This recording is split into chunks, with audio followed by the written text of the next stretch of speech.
Hey, so you're probably seeing a ton of posts out there on social media about New Year's resolutions or goals for 2016. And I don't know if you're a resolutioner or not, and it really doesn't matter. I mean, now is a great time for us as a society to kind of reflect on the past year and think about what the new year might bring. But for people looking to make changes, resolutions can kind of happen at any time of the year. They don't have to happen just because the calendar says it's January 1st, right? And today I want to talk a little bit about outcome goals versus process goals. And what I want to talk a little bit about is the difference between them and how one kind of sets us up for a lot of success and one can sometimes be kind of a all or nothing situation. So an outcome goal is something that you want to be able to do, an end result, right? We're all very familiar with outcome goals. I want to make X amount of money by X date. I want to lose X amount of pounds by this date. I want to be able to do a pull-up by the end of the month or something like that, right?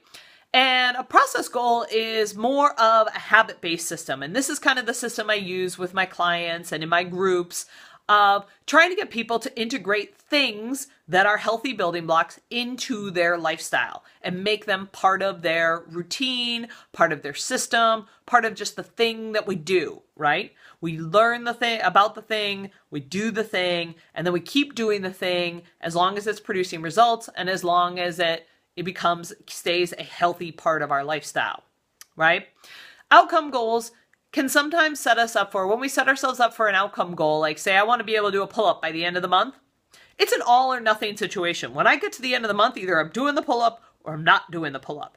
And sometimes that can be really taxing on our willpower and our motivation. Because if I'm not getting to that place towards the end of the month where I'm feeling like, yep, that pull-up's going to happen at the end of this month, I'm going to be losing a lot of motivation. And I'm going to be feeling like kind of down on myself because I'm not really seeing the progress that I've made. I'm seeing where I have fallen short. With a process goal, when we work on the process goals, okay, for example, we're going to work on, we're going to work on recording our food, let's just say. And we're going to decide how many days a week that seems feasible at this point. And at some point in the future, you're going to be able to level that up and say, okay, well, I've totally mastered, tracking my food or logging my food 5 days out of 7. Let's see, I'm going to do it all 7 days. And I'm going to see what kind of results that provides me, what kind of insight I can gain about my eating habits, and or, what kind of reflection I can do as a result. What am I learning as part of this process?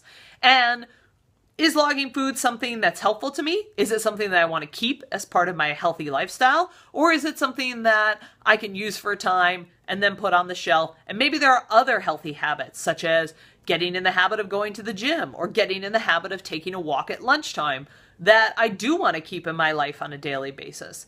So when I'm working with my groups, when I'm working with my clients, we really, really focus on these process goals of getting these pieces locked into our life as something we just do. We do the thing. If it's producing results, great. We use a little bit of science experiment. If it's not producing results, then fine. It's something that we put on the shelf. We shelve it for later or for never, and then we move on and we try something different.